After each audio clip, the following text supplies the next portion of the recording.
We are live, Seanie. Live. Seanie Kinsella. What's the story, bud? Alright, John. So, before we start off, we might as well say where we got our coffee. Oh yeah, defo, yeah. Coffee Run Coffee Run.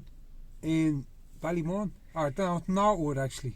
Northwood, just at the back or the side of the garage, as you take the turn into Northwood itself, there's the little Coffee Run. It's a new small business, and the coffee is Nice. really, really nice, isn't nice. it? That's Yeah, whopper. yeah. That is whopper. So big shout out to Coffee Run in Bali Moon. Yeah. If you want a nice coffee, drop down there. So, Seanie's a Pilates teacher, fitness teacher, Yeah. all round triathlete, swimmer, runner, mover, groover. Yeah. Groover. You were on Yeah. Love of Dublin with Dino. That's Grooving. right, that's right, yeah. That was actually, Last year. was it last year? Maybe a bit more. It was around this time last year, Yeah. because I seen it come up on me lives there a couple of weeks back. I seen the video, and the Christmas song is fucking tops that your man put on it, because there was no, we were dancing to the boombox, so we were just playing down that thing, and your man put a Christmas tune in the back, and I tell you, it was unbelievable. I couldn't believe it when I seen it.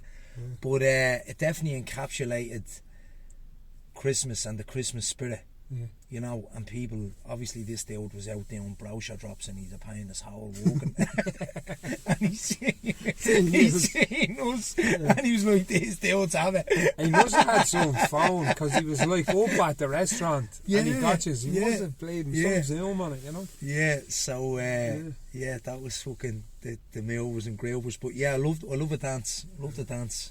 Love the move. I love movement in general. Probably like yourself with the jiu-jitsu and the different things like that. I've always been interested in human movement, and I've always been interested in staying flexible, staying mobile, and being able to do stuff that, you know, is important for life. Yeah. You know what I mean? Not like, I don't kind of buy into the whole scientific, you know, big words stuff about, you know, movement and different things like that, but I just think in general moving is important. You know. Yeah. So yeah, I'm mad into fitness, mad into well-being and all of that stuff that goes with it. So yeah. And you grew up in Bali Moon. I did. I'm from Bali Moon. This is me hometown. Yeah. This is where I actually didn't grow up, because I was unable to grow up, to be honest. But this is where I spent my youth. And I was just saying to you on the way in, like, where we're actually parked here used to be Santry Forest, and this was where we would have spent, all of us in Ballymun, all the lads I hung around with, we would have spent our time in Santry Forest, you know, just like wrecking cars and motorbikes and bleeding, you know, falling out of trees and swinging our swings and just having the crack and, you know, being free. And this was where we done that. So yeah, this is where I'm from. This is where I grew up in Ballymun. There is a lot to be said for that. Now, some people and some of us took that to extremes in our youth, but there is a happy medium of that being embracing, and teenage boys do it a lot more than girls would do, obviously, because we push boundaries and we take risks, you know what I mean? Yeah, danger. Which is important on growing up, you know what I mean? It's kind 100%. of important. Now, rallying Honda 50s around the place and setting them on fire, you know what I mean? No helmets or anything, you know. There's a happy medium there, you know what I mean? Yeah. Go on, jump it. Jump the bonfire. It's trying to find the happy medium's the problem. It is, but I think nowadays that we've regressed, it's like, when I see this VR stuff coming up for kids and apps and Fortnite, and they don't know what any of that is about, and that's not a good thing. No.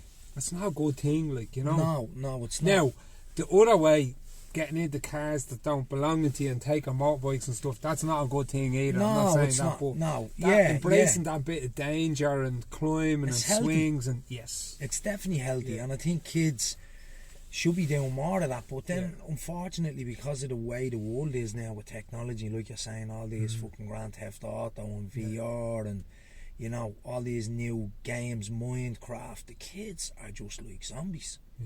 Like, that's in reality. You know, they talk about it, they're on phones, they're on, like, their Xboxes or their PlayStation 5s, and, like, they miss. Like, I was saying to you, I was in Funky Monkeys this morning with the two little ones, Harper and Miles, and they just want to have fun, John. They just want to laugh, they want you to chase them, they want excitement, they want fun. And, like, I crawled around on my hands and knees this morning playing with them for about a half an hour, and I swear to God, that's it. That made my daughter's day. And it didn't cause nothing. And there's people probably listening to this, like, bursting their bollocks down on a Saturday, or doing extra hours, or trying to get money for a PlayStation 5 or a play. Like, don't need it. Do the less hours, buy a smaller present, and just spend time with your kids. Time. Yeah. They just want your time. They don't give a fuck about. No. They really don't. Like, yeah, smaller presents, but it's not that important. No. The time is, but the stuff isn't. You know what I mean? The time and the action is. Yeah. The time and the moments that you create with them that are everlasting. Because they don't forget the connection. They don't forget that engagement where it's like they get to play with you. Yeah. Because, you know, like you said, kids just don't do it anymore. So it's mad. So I always do my best to take, not do my best, I always take the baby out. I bring her to the beach, I bring her to the park, I bring her to Funky Monkeys, I bring her to places where she's engaging, connecting with people, and she's having fun. And that's what I try and do with her, because she hates being in the house anyway. She can't stand being in the house. She just wrecks the gaff. You know what I mean? Like, she made a house this morning with me sofa, blankets. She emptied a full box of toys out onto the floor. She said, "I'll use this, Daddy."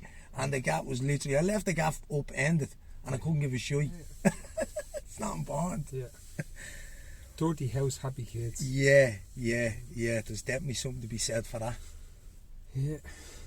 Oh, there is. And you see that, like, GTA. Here's a mad story. My wife brought my oldest son over to Los Angeles. It was either 2015 or 2016. I think it was 2015.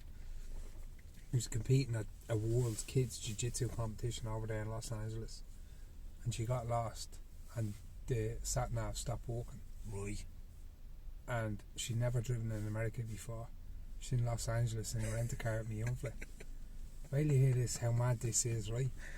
He knew his way around the place from GTA. You're joking. He knew his way around the place. The sat-nav broke. And this is before Google Maps. Remember back in the day, like, your Google Maps here, but then when you went to America, your phone wouldn't work. It wouldn't sync, it wasn't the same. No bleeding sat-nav, and he knew his way around from playing GTA all the time. Because it's the same map. Yeah, exact same streets, same numbers. Mad. So there is benefits, I suppose, from getting 100%. Yeah, there's benefits to everything, isn't there? It's like the good and bad of everything. And so when you moved out to Bali Moon, you were born here, or did you just move out from somewhere? Because most people moved out from somewhere. Or what year were you born? I was born in 1980, and I was here when I was born. I was born in the Rotunda and then came back to Bali Moon. I lived in Balbutcher Lane initially, and I set my ma's flat on fire, messing with matches. Remember them old blankets that had the strings hanging out of them? Yes. I used to put them over the top of the duvet. Yeah. Well, we'd one of them in the gaff. Right. Old school. And I was a bleeding, you know, I was away with the fairies as a kid. I was just one of them young fellas. I was just up to bleeding no good. And I got a hold of a box of matches in the flat, didn't I? And I climbed in underneath the bed, me and my bleeding cousin. And I must have had some story in my head that I was after making up, and I was saying to him, "We're going to set this on fire." So we lit one of the strings, and it went up, and the gas went up. Now we all got out. There was no, thank God. It was in the daytime, and everybody got out. There was no issues. The flat was gutted now, and we had to move. We moved down to Bladen, Shanghai Gardens. We got a house, so that was my family home where my mum and dad lived. Me and my 3 sisters lived there, and it didn't work out. My mum and dad, you know, weren't happy, or had their own issues, or whatever you want to bleed and call it, but it was dysfunctional.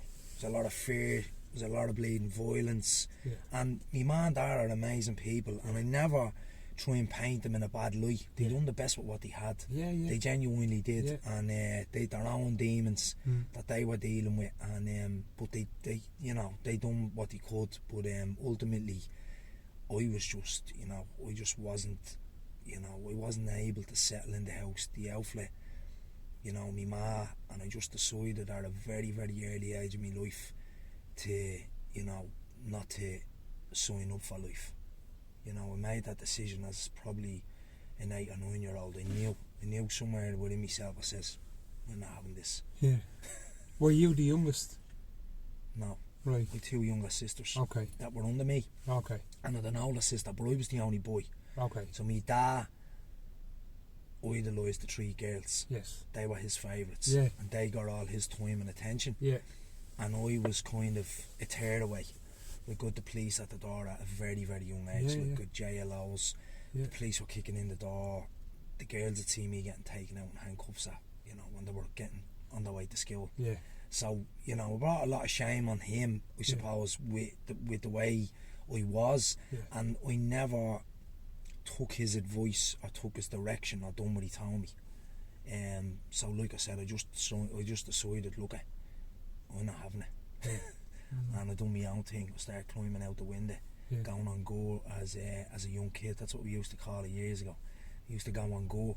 So that meant, like, I just jump out the bedroom window, and they wouldn't see me for 2 weeks. And then, you know, I'd go back, and, you know, I'd try again, and a couple of weeks later I'd be gone again.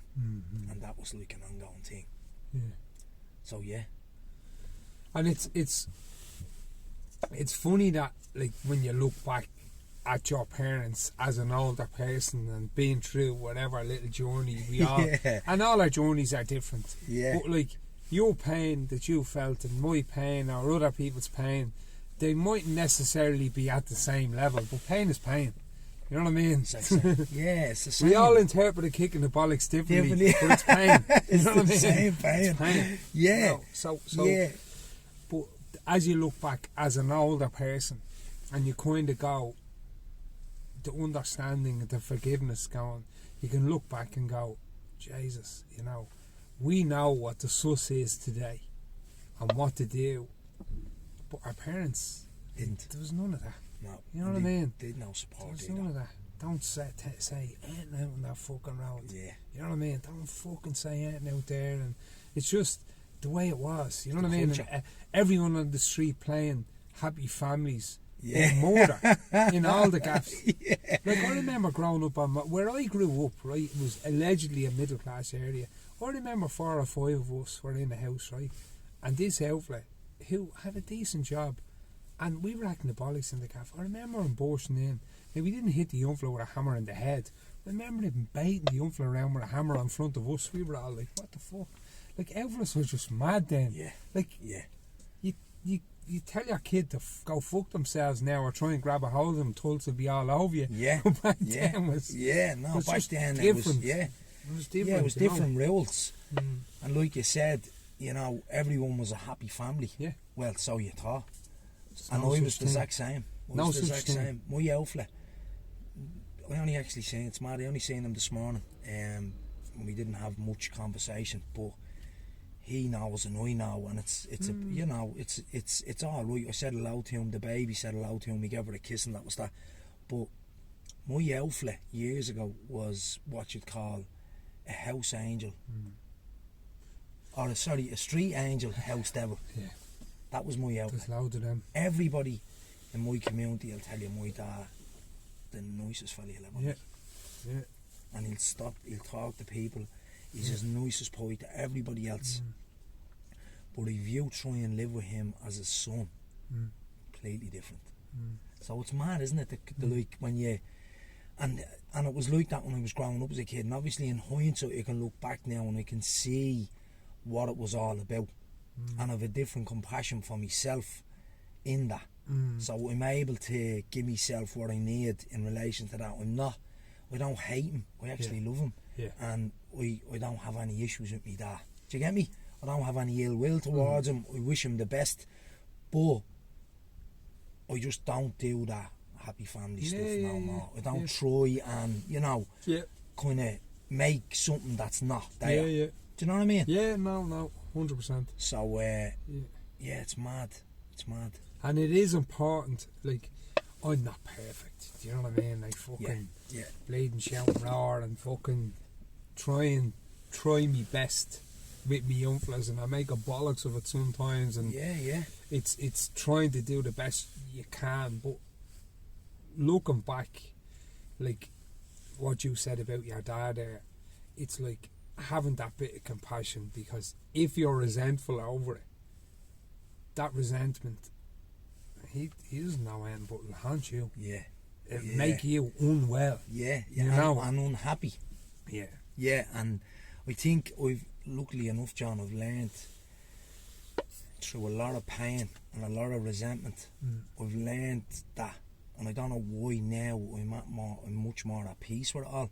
I can't actually even explain it, the way my life is right now, because like my story is really strange in a sense of, like, obviously I'm from Bali Moon, and when I was a young kid I got involved in addiction because I was trying to run from, you know, all the pain I was in as a kid.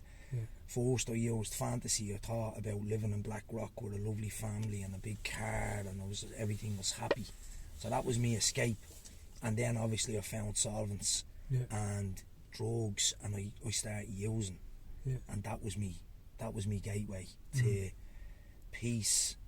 Well, it wasn't peace, but my dysfunctional form of peace. It was like an escape in my head, and it also suppressed all the shit that I had. It kept a cap on it. So I kept throwing the drugs in, and the stuff was just getting buried, and that went on for like most of my adult life. I spent most of my adult life in prison, in care, in different bleeding places, and we ultimately, when I think of it, John, we spent 2 years in a local home in Lusk called Trinity House. I spent 2 years of my life there. Never forget it. I was actually bullied there for 2 years. Right. Mad. Because, like I said, I had 3 sisters and I was the only boy, and my ma literally overloved me. She destroyed me. And I was very soft. But I had this hard exterior that you have to have when you're in them, when you're in that environment. So I had this hard exterior, but inside I was like I just knew in my soul that I was a good kid, you know, and that I had so much potential, but I just couldn't, for whatever reason, I couldn't embrace it. I couldn't like show it. I couldn't let the light shine on it, because I just had too much shit that I had, and I was like. But I was in Trinity House for 2 years, and for the 2 years now it was bleeding. My mental health was shot because of the stuff that was happening. And but in that, I used sport as an escape. So I done like weightlifting, squash, trampoline, outdoor pursuits, rock climbing, abseiling, canoeing, sea swimming. I done all this stuff, table tennis, and I became a master at it all. Savage. Yeah, so we moved well. I was really, really good at escaping into the sport stuff, and that was me saving grace. But if you even listen to that first part, like with your dad and stuff, and family environment and the area, and it's I'm not down on Bali Moon, because it's a fucking great area with great people in it. Do you know what I mean? And like every area, there's also some not so great people in it. But if you look at, say, a young fella like that, I was talking to somebody a while ago, and they were talking about this person going, he's a fucking wanker. And I was saying, yeah, he's behaving like a wanker. But and I'll say this, but sometimes I think it too. I know what the remedy is, but sometimes I'll say, yeah, he's a wanker. But the wankers sometimes are the ones that need the most amount of love. They're the most damaged, the most hurt, the most insecure. And you spoke about addiction there. Like, any person I know that got wrapped up in heroin addiction or now smoking crack cocaine, they don't like doing it. No. They're just extremely hurt, damaged, insecure, broken people that didn't get. Like, I know a couple of lads, one fella in recovery at the moment. There's no love there growing up, because I knew his parents. Yeah. There's no love there, like. Yeah. It's all about what other people thought, but no love. Yeah. You know, and that I'm older, I can kind of think back and go, oh yeah. And it's easy sometimes to look at other people rather than look at yourself. You know what I mean? Yeah, yeah. But I have to look at myself as well. But Yeah, you know what I mean? When you look out at, you can join the dots. So like you talking about your addiction, it's like, look at that. It's like you're primed for it. Yeah. And 5 or 6 of your mates probably went through the same thing, but they might have just like found, like, say, a Gaelic team or the soccer team, and that was their little heroin. You know what I mean? Yeah. You know, and they just, or they found food, or they found whatever. You know what I mean? But it's just that pain, resentment. You know, and most people just go, fuck it. You know, not because they're liking doing it, because it's that escape from the pain for a little bit. Yeah, well, I mean, 100%. It was definitely an escape for me, and it was something that I couldn't shake. I just couldn't shake it. No matter what I done, no matter where I went, I just couldn't shake it, and it caused me no end of pain and misery. I have to be honest. And I became homeless. I was living on the streets for a long time, and I experienced a lot of stuff that, you know, young men at my age shouldn't have experienced. And, you know, but that was the law of the land, I suppose, in the world that I lived in. And I just became used to that. You know, you kind of just get used to being battered by life and battered by people and battered by the system, where it's just like, you just take it on the chin. You know what I mean? It's like, it's just another blade blow, and you're like, you just kind of dust yourself off and get up and you say, right, how much have I got in my pocket? Get the price up for another bag. You know what I mean? And that was my life, you know. And I suppose in hindsight, looking back, it gives you a huge, what I've learned throughout, you know, my addiction and my life, is that I've been blessed with a huge amount of resilience and courage. And when I tell people my story, they, you know, they kind of think, how the fuck did you get through that? You know? And I suppose the really good, positive thing for me now in my life is that I've got an abundance of resilience and courage and faith that no matter what life gives me, no matter what happens in my life, that I know I've the strength and I've the resilience to survive in it, because I've been through, like, you know, some of the worst things that anybody can go through, and I've survived them and come out the other end in a more positive light. Even more important. Do you know what I mean? So they haven't stopped me from building, you know, me life and taking chances and just having faith that, you know what, regardless of whether I have a job, you know, whether I'm single or I'm married or with somebody or not with somebody, or I break up, it's just like, it's all right. I'm alive. You know what I mean? And I kind of had that experience. So so that's kind of, addiction gave me loads of qualities that we can now avail of, I suppose. You know what I mean? So like, a lot of people paint addiction in a bad light, and it is like, but it's reality for a lot of people. You know, especially people from, you know, working class areas like Bali Moon and, you know, Finglas and Town and different places.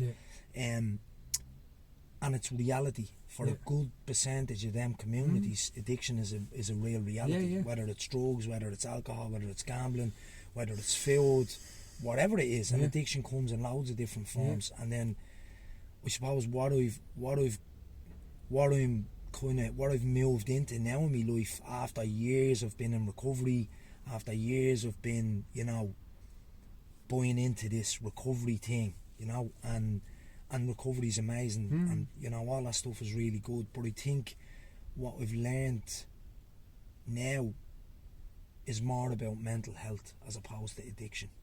So now what I'm thinking about and what I'm living in my life now is more around how do I actually manage my mental health, you know, and for years in recovery I'd no real understanding of that, and I didn't really know what was actually happening to me, and I didn't understand that my life in addiction is going to have an impact on the rest of my life. Do you get me? Yeah, I do, yeah. So it was like I was in recovery and everybody thought, yeah, everyone's happy in recovery, you know, you have to be compassionate to everybody and you have to live right and you have to do all these things and you have to be, you know, this, you know, amazing recovery person. And I wasn't. I was miserable. I was unhappy. I was in a relationship with the baby's ma that I was extremely unhappy in.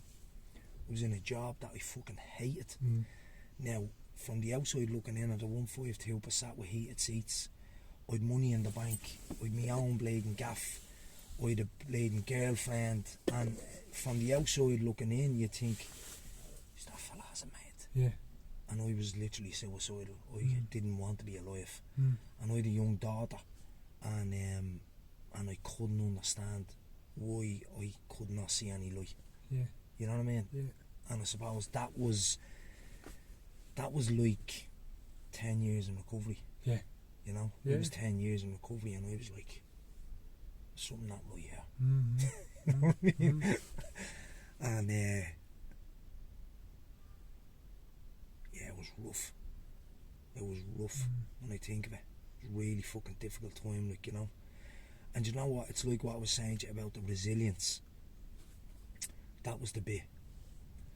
Because even on my darkest fucking day, I still hung on to this tiny little bit of hope and light that, you know, it's like that thing where I was saying to you about, I knew deep down inside me I was a good kid, and going through that process I knew deep down in my soul that I was going to get a break, something was going to give, and thank God that, you know, the universe or whatever around me set up stuff that happened a certain way so as that I could get liberated, because that's ultimately what happened. So I was still with the baby's ma, struggling, arguing, fighting, unhappy, lying there in fucking bed at night looking at the ceiling thinking, I'm not happy here, I need to get out of here. But I couldn't, because I was someone that grew up in a dysfunctional family, right, that was like shattered, that was, you know, was never gonna, but everybody around me was always trying to make it a family and make it look like that we were happy. So I had this deep fucking thing in me where I wanted to have a family, and I didn't want to be that father that left harbour. I didn't want to do that. So that kept me there for longer than I should have stayed. I should have been bleeding, you know what I mean? But anyway, I was there. I was also in a job that I realised I was in it for like 6 years, but for 4 years of that I was full time in college, because I'd done like a degree in sports coaching and management, and I done that while I was working part time, and then when I finished my degree I ended up getting a full time position in the job. Okay. So I was doing shift work, right, which was heartbreaking. And also I was doing shift work, but I was in an environment where it's like a system, and you basically have to be a yes man to be in this system. You have to, you know, you have to be suppressed. You can't express yourself. You can't say, no, hang on a minute, I'm not having this. Micromanaged to death. Yes, micromanaged to death. No liberty, no fucking freedom, no expression. You weren't able to make your own choices. You weren't able to say, do you know what, this is working here, look at the kids, they're having an amazing time, we're connecting, and they're saying, no, you go and do this reception, you go into reception. And I'm just like, I can't do this anymore. So after a period of time I became really unhappy, and what happened to me was, because I'm a fucker, I started clashing with people above me. So that's what happened. We start like centre managers. I was like, nah, and they're saying to me, what do you mean, nah? Yeah, this is what you're doing. And I was like, no. So anyway, I got moved from Ballyfermot. I was up there for 4 years, and the centre manager up there moved me because I told him where to go, whatever. And he says, look, I'm getting rid of you. I said, get me into town beside my daughter. So he moved me into town. But then where he moved me, the centre manager there, was trying to offload me as well. So I turned around and says to him, nah, he tried to move me to a dry centre where with no interaction with people. I was going to be sitting in a room on my own all day, which I would have lost the plot. And I was in a really dark place at this time. I was starting the process of breaking up with the baby's ma. I was really struggling with my mental health, so I had a lot of bleeding anxiety, I had a lot of panic, and I had no real connection in any relationships that I was in, and it was a really tough place. So in that, I went in one day to the job, and I didn't want to be in the job. I was literally sitting on the lifeguard chair looking around me thinking, there has to be more to life than this, you know. So the centre manager got one of the bleeding stand-in duty managers, a foreign fella, to call me into the office to tell me he was transferring me on the Monday. So he says, "John, man," I said, "could he not come down here and done that himself, mate?" No. I says, "I tell you now, Eric," I says, "I'm moving nowhere on Monday." I said, "And that's it." He says, "You're moving." He says, "We're moving, and that's it. It's in your contract." I says, "Great." So anyway, they you know, had no with no interaction with them after that. They were kind of bleeding. They were on eggshells with me, and cut a long story short, I never went into work on the Monday because I made that decision. I says, "I'm not going down there, I'm not doing it." So I made that decision myself, and I went on the sick, and they refused. I got me sick cert sent to them. So in the meantime, I went to my doctor, and he sent a sick cert into them, and he posted it back to me in the post. They told me they weren't accepting it, and they had me down as absent. So they left me without money for 8 weeks. No messages money, no rent money, no money for me baby, and literally no job, load of bills, suffering with my mental health. And I was like, with the car. So, and like I was talking about resilience, I knew I had to do something to survive, and I'm good at surviving. So I rang a mate of mine. He says, "Yeah, we have a delivery job here if you every night in your car." He says, "You just earn cash into hand, Seanie." I worked every night, money for me and the baby, and it was great. It was great. And I started to find freedom.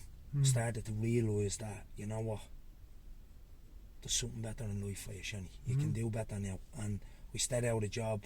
We went over your man's head, sent an email, got on to my union rep. We went and got a meeting with the head fella in HR, who was actually a nice man, and I sat down with him. I'm sure your man out of the centre that refused me 6 certs, he had me painted as a blackguard, and you know, had me in that kind of, you know, and I wasn't. I was a genuine lad, like, you know, and I went up to this fella, and I'm sure he expected me to go in and start throwing chairs around and bleeding rod and abuse at him, and I didn't say a word to him. I just sat there, and my union rep done all the talking, and your man says to me, what's happening with you, blah blah blah. So I told him my story.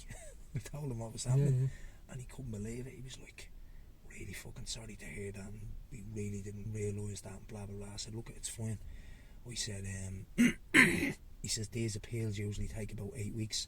He says, I'll have an email for you tomorrow." He sent me an email the next day. I got $2.5 grand backdated sick money. Sound. He reinstated me sick pay, and the next day I resigned. And then my resignation. Sound. And I walked away from the job. And that started me bleeding, my journey to a new life. And in the meantime, they sent me to their CHQ, which is their medical centre where they send people because people in the corp will be bleeding saying they're sick when they're not. You know, that's in every in every company. You know what I mean? Not just Dublin City Council, but anyway. So they sent me there to see their doctor. The doctor done this test on me, so I went to see him, and I told him what was happening in my life. I told him about the breakup. I told him about what I was going through in relation to relationships, and you know, all of that stuff. And he gave me this yoke, and I had to fill out all these questions about my life and how I was feeling and interacting and all this sort of stuff. And I handed it back to him, and he says to me, "You're suffering." He says, "You're not in any fit state to go back to any job or be around people." He says, "You're suffering with panic attacks, and you have high levels of anxiety." And I says, "Right." And it kind of made sense to me, because my ma has arachnophobia. She suffers with depression, high anxiety, and she said to me a few times that she had a terrible time giving birth to me. Right. She went through one of the worst times of her life. Right. In relation to anxiety and all. And I couldn't put the pieces together, you know. And the doctor says to me, you should be on medication. And I was like, I'm in recovery, I can't be on medication. Yeah. And he says, well, if you want to be happy and have any quality of life, he says, this is what you need to do. Yeah. And I was like, right. So I went to my own GP and he prescribed me medication, and I started hiding it in the press because I was ashamed. Yeah, I was ashamed because I was in, like, you know, I was going to meetings and people would be saying, like, you can't. So I started hiding the medication up the press and trying. That's a mad way, the way some people say that, isn't it? Yeah. Like, and I know what you're saying, the way they say it, and it's like, shut your fucking mouth. You're some cunt that used to drink 10-15 pints a day, and who the fuck do you think you're saying to somebody that's hanging on by their fingernails, you shouldn't be taking that? Shut your fucking mouth. You know what I mean? What are you, a plumber? Yeah. The fuck do you know about medication? Look, I hear that about it, and I'd be like, what the fuck? Shut your fucking mouth. It's something that actually happens, John. It's so sad, like, you know, and like you said, people... It does happen a lot. It does, and people are hanging on for their life, like, you know, and thank God, after about 3 or 4 months of that, my older sister, who was in recovery, she followed me into recovery, so she used as well, and one of my other sisters was an addict as well, and but my older sister, she followed me into recovery after about 5 years, and she's like in the 4th year of a degree, and we went back to college, and she decided to do the same, and she's has her own life now. She's doing really, really well. But she used to come over to me and she was saying to me, I'm really worried about you, Shonny, and because I'm the sort of person, I wear my heart on my sleeve, so if you look at me, you'll know by me that I'm either suffering, and at the time I was suffering really bad. Now I'm in a much better place, but then if you were to look at me eyes, you'd know this fella's in trouble. He's really fucking low, he's down on his luck. And she was saying that to me, she was saying, like, everyone was worried about you, like, what are you doing? And I was saying to her, look, I'm bleeding, just struggling, blah blah blah. And she said, if you start taking your medication, and we were sitting in my flat at the time, and I'll never forget this day, and she said them words to me, and I swear to God, it was like someone just bleeding hit the switch, penny just dropped. I was like, no. And she says, why not? I says, I don't know, I think I'm ashamed. She says, you need to start taking a shot. And I literally got up out of the chair that day. The minute she was sitting there, I got up, went into the kitchen, took it down, and I took my medication. And from that day to this, I've never stopped taking it. My life, I mean, has transcended completely. I've got, like, we still go through ups and downs, like, you know what I mean? Life is life. We still have issues. I still fucking struggle with my mental health at some level. Which I'm sure everybody does. Do you know what I mean? If they're honest, like, and especially the past 2 years has really shown me how some people were hanging together with bits of toilet roll. You know what I mean? Which is, I'm not being critical or anything, but modern society, the way it has, like you were talking about being micromanaged to death, that's like the industrial revolution type shit. You're a cog in a bleeding machine. It's like, I'm unhappy here. You know what I mean? You've been through that much in your life to go, no, I'm not doing this again. Whereas most people just spend 40 years like that. Do you know what I mean? And self-medicating to get through it. Whereas you were like, no. And then you're kind of, jeez, he's a problem because he's not doing what the rest of them are doing. It's like, no one. And I was always like that as well. Whenever I'm in a job and I'm unhappy, I'm out here. See us, and not in bad terms or anything. No, you see us like, I'm just not unhappy. Or we've another position for you, sound, but I'm not happy doing this. But that's important. Like, happiness for me is pursuing it, and my happiness has to be hinged on not taking other people's happiness. Like, there's no point in me going home to me back going, I'm real happy and all, I left my job, but there's no money coming in. Not like that, you know what I mean? Not like that. So we can't eat happiness. We can't eat happiness, you know what I mean? Or happiness isn't going to fucking pay the gas. Do you know what I mean? It's important. It is important. I think it's about, it's like you're saying, it's about your own perspective on what happiness actually means. And luckily, like you said, for me, I've been through so much of my life that I was just really fortunate that I had the resilience and the courage to say to your man, listen, I ain't doing it. I don't care about pensions or any of that shit. I could be dead tomorrow, so you can stick your pension where the sun don't shine. It doesn't matter to me. So I'm lucky that I was able, and it's not to say that, you know, everyone should do that, because I don't say that either, but for me, for my well-being and for me quality of life, I had to do it. My life literally depended on wanting to wait that. And it's like I was saying about the universe set everything up for me. And after that, obviously, I, you know, separated with Harper's mum, and then I was just on my own. And it was like someone let me out Mountjoy after 20 years, took off the cuffs and said, there you go, Shani, you're free. I swear to God, it was the strangest feeling ever. It was like surreal. It was like I was standing looking at the sun. I was thinking, it's possible. You know what I mean? Yeah. And that was when I realised, like, I've a dream that I've always wanted to pursue, and that's to set up my own business, to set up something that I have a huge amount of experience, amount of love, amount of resilience for, and that's what I'm currently doing, which is great. Savage. Yeah, so I'm kind of my own boss.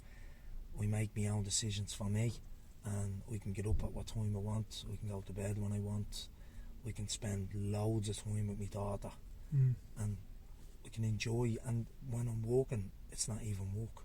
Do you know? It doesn't take anything from me.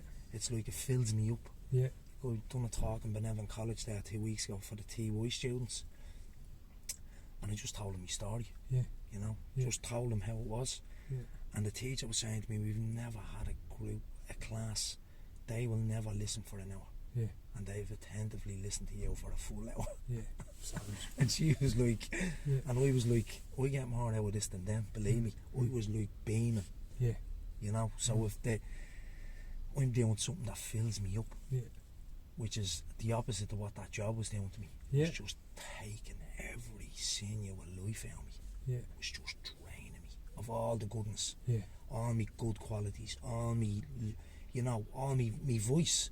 Just literally took it all. And now I have something where it gives me a passion. It gives me something to say, this is what I believe in. You know, this is my life. This is how I managed it. This is what I recommend that you young lads do. Like, going to jail is not good. No. It's not fashionable. Like, don't go there. You know, not that if you go there there's anything wrong. Like, there's, you know, a lot of kids end up taking that road, but there's something else. If you can just see and kind of feel what it is you want to do. Everybody has a dream, John.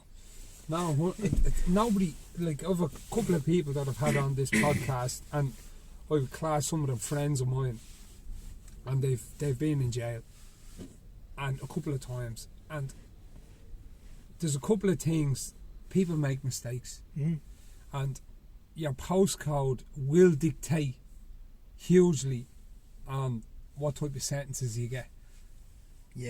They do. Like, I like to think sometimes. I tell you one thing, right? This is mad, right? In the summertime, I don't know if it's coincidence or not, but in the summertime, Max, you know, Yumpless, they want to get their hair cut all the time. So it's like, Max gets his hair cut in Bali Moon. So it's like, I'll bring you down for a fucking haircut. You need a haircut. Got me holidays, need me leave. Yeah. So I should have said no, but it says, I'll spin you down, getting a haircut, right? So, cop car pulls us after he gets his haircut, right? Just pulls us over. So he said to him, man, he goes, where are you from? Where are you coming from? And he said, Bali Moon. Out of the car tore, upside down, in the boot, all over the place. I was like, why did I say fucking Bali Moon? What the fuck did I say? I was just being honest with him. We're coming from Bali Moon. I should have said we're coming from. But that was my little teeny tiny experience. He was probably having a bad day. I don't know. But other people I know from different areas that have got kind of the same thing, and they will have the nice people to go in and give them character references. They've been alright. You know what I mean? So there is a lot to do with postcode in this country, and it's one thing I've learned from talking to these people on my podcast, you know, that we're probably getting up to the same things as other people, but the road that happened took a very, took a different route than if they were from somewhere else, and had these other people to go in and give their character references and stuff like that, you know? Yeah, definitely. As what he said earlier on, sometimes the wankers need the most amount of love. Yeah. You know what I mean? Yeah. And we were all wankers as teenagers. You're supposed to be a wanker, but you're supposed to find yourself as well. Eventually. And not be a wanker. Yeah. And did you find then a reoccurring theme with the people I spoke to that were in prison was their sentence only begun when they got out? Their real sentence. They struggled around the area with shame and guilt and trying to get jobs and well, like that's like proven, and you know the obstacles that are against lads like me when I was a young fella. When I was in, I was in unfortunately most of the prisons in Ireland, and I spent a lot of me young adult life in a fucking 3 by whatever cell, and every time I got out, so I'd no education, I'd no life skills, I couldn't do anything. I was very clever and very intelligent, I could read, write, all of that stuff, with loads of qualities, but when you'd get out, you'd just be faced with all sorts of red tape, all sorts of challenges, obstacles, police pulling you all the time, all of that, where you just wouldn't get the break that you needed, because you're just, you're seen as a certain type of individual, and once they see you like that, it takes years to prove to them that you're not like that. Do you get me? It literally takes years, and so I still, I have that now, where like anything I go for now in relation to, like, I'm involved in a fitness festival with the kids in Bali Moon. I give back to my community because I value that, I think it's important, and in order to do that I have to do guard eventing. Yes. In order to be in anything I do now in my life, I have to do guard eventing, and I mean, I have a book about that size and all my previous convictions that I have to give to them. But I'm honest, anywhere I've been, anywhere I go, I'm always upfront and honest with them about my life. I'm not ashamed of it in any way, shape or form, and it's made me who I am today. Life experience. And it's life experience, and I think it gives you a huge amount of empathy and compassion for people. In general, anybody, like the copper that was fucking, annoying you, anybody, me outflet, whoever, I can have empathy and compassion for, because I've been through so much of my life that I understand how important it is to be nice and to be kind to people, and that's irregardless of how they're treating me. That's the same for the fella that was screaming and roaring at your man in the car. I'd give him a hug. That's what I'd do with him, and I'd say, look, it's going to be alright, mate, because he has a lot of shit going on, obviously, underneath what you see on the exterior. We think that's a huge thing as well for me, that I've learned throughout my experience with the mental health stuff and going on medication, and now living my life in a completely different way. Now I kind of spot the opportunities to give to people. We spot the opportunities to bring joy, to bring, kind of gratitude, to bring empathy. I spot the opportunities, and when I spot them, I'm like, I want to do that.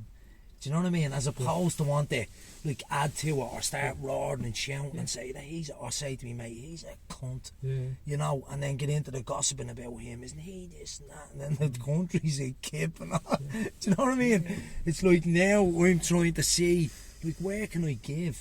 What can I do to make the world a better place instead of... And what you're talking about there, we were talking about that incident earlier on with the taxi, or even that copper pulling me. I was probably driving a bit faster than I should have been, but it's not to use that poor me attitude. It's like, man, there's the car, it's all good, you know what I mean? My name is John, here's my address. I had no ID on me, that was part of the problem. I had no ID on me, you know what I mean? No driver's license, no fuck all. So, but be nice. Even though he's heard Bali Moon and he's turned the car inside out, don't be, you fucking wanker, videoing him, fucking bringing it up to 10 levels. It's like, man, there's the keys, do whatever you need to do. It's cool, I'm over here. If you want any questions, it's all sound. don't be a cunt. Yeah. You know what I mean? Yeah. He's a job to do. And then he was all right. I was doing a bit of speeding. Shouldn't have been, probably a little bit over the limit. And because it was nice, he goes, on your way. I won't give you any penalty points. Deadly. Don't be a cunt. Yeah, You know what I mean? 100%. Treat people with, Yeah. no matter what they're doing, and give the ability, give people the ability to be wrong. Yeah. You know, I'm going to be wrong. Yeah. You're going to be wrong. 100%. The copper's going to be wrong. You know what I mean? Yeah. So what? It's life. Be nice. Yeah. You know? Yeah. Be nice. Even though you want to bonnet the cunt, be nice. Yeah. You know what I mean? Even though you want to smash his head in. Be nice. Yeah. You know? But yeah, it's mad. So yeah, I mean, I've just, you know, my life now, John, is so much different. Like, and I do a lot of, you know, sports. We tried to do a full Ironman 3 weeks ago in Cork. The end of November, start of November. Believe me, most thing I ever decided to do. Believe me, John, we didn't think it through. when I signed up to it, I done a thing with the two Norries in Cork. Yeah.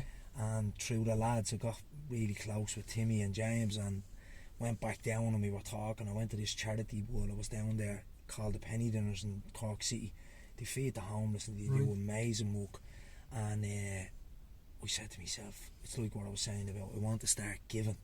And I said, you know what, I'd love to do something for them. They're doing great work. So we decided, I was talking to Timmy, and we said, right, we'll do, I says, I'll do an Ironman for you if you want. And he was like, right, would you? I said, yeah. I said, get the sponsor cards done. I said, let's get it sorted and we'll bleed and set it up and let's engage. And also made the decision, I think it was August, start training. I roped me mate Jerry Prendergast into it with me. So I got him to do it. Me, him and another lad done it. And we raised a good few bob for them, thank God. And we travelled down there on the Friday. Got up the Saturday morning, 6:30, and had all the gear set. And out we went. So we started to swim at 8. Now the water was 9 degrees. Lovely. I mean, it was cold, right? Oh, man. We'd wetsuits on, we'd boots on. I mean, it made no difference, John. Fresh, bro. Fresh, bro. Fresh, bro, yeah. Yeah. We got in, right? Me mate, one of the lads, who was only starting out in his triathlon career, he got out after 2 laps, man. He was done. He swallowed about 2.5 litres of water and his head was gone. Yeah. So I said, you're better off getting out, because me and the other fella weren't quitting. Yeah. We're built for We've been here before. So we went at the it. puff for the path and the hard dog for the hard road. Yeah.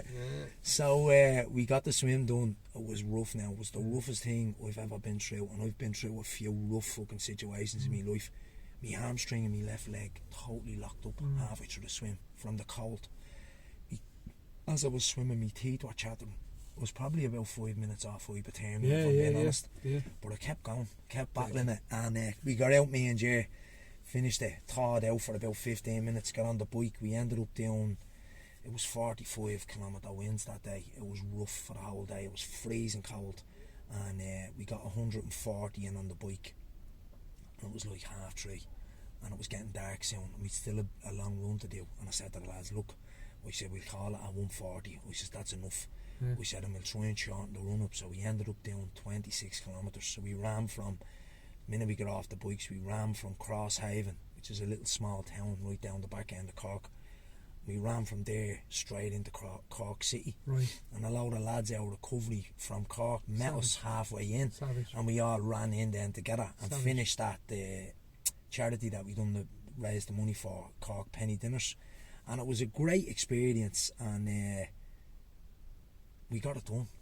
You know what I mean? So that's what I kind of do now. I do, like, you know, I try and look after myself now. I'm not taking a break because I needed a rest, to be honest. I'm bleeding. I've done, you know, 2 Ironman this year.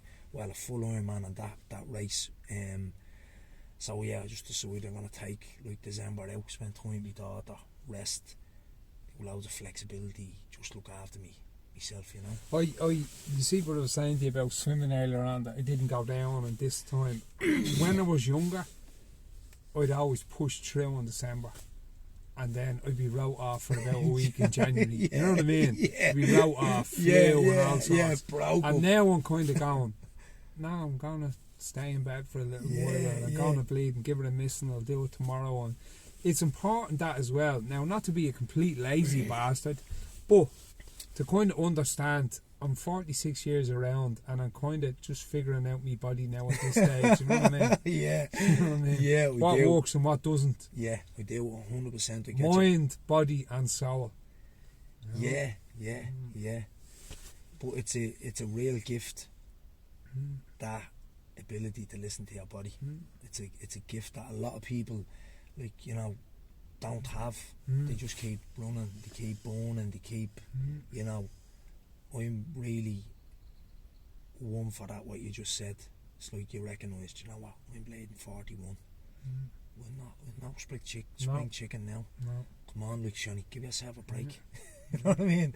Stay in the bed. You know what I mean? Put the heating on, just relax, put the telly on, chill out. Right, Shani, my man. Nice one for that. I'm going to get you on again. We'll get you on again. I'm going to go back over a good few other people as well. It was a pleasure. Enjoyed that chat. I always wanted to bleed and get onto the podcast with you. I've seen Willa and I've seen loads of other people on it.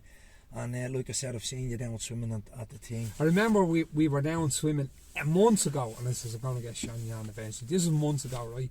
And you know, Lorraine was talking about, walk out in Trinity House, Oberstown, and you were like, I was out there for 2 years. I'm a success story. And it was just like, this is what I love about the shelter. Yeah. You have a prison officer and the next prisoner having a swim. This is what it's all about. Yeah. Fucking two ends of the extreme. No one cares. And me and her have laid giving each other a hug and say it's great to see you around. Bye. Deadly. Thanks, John. That's it. No worries, mate. It's a mill.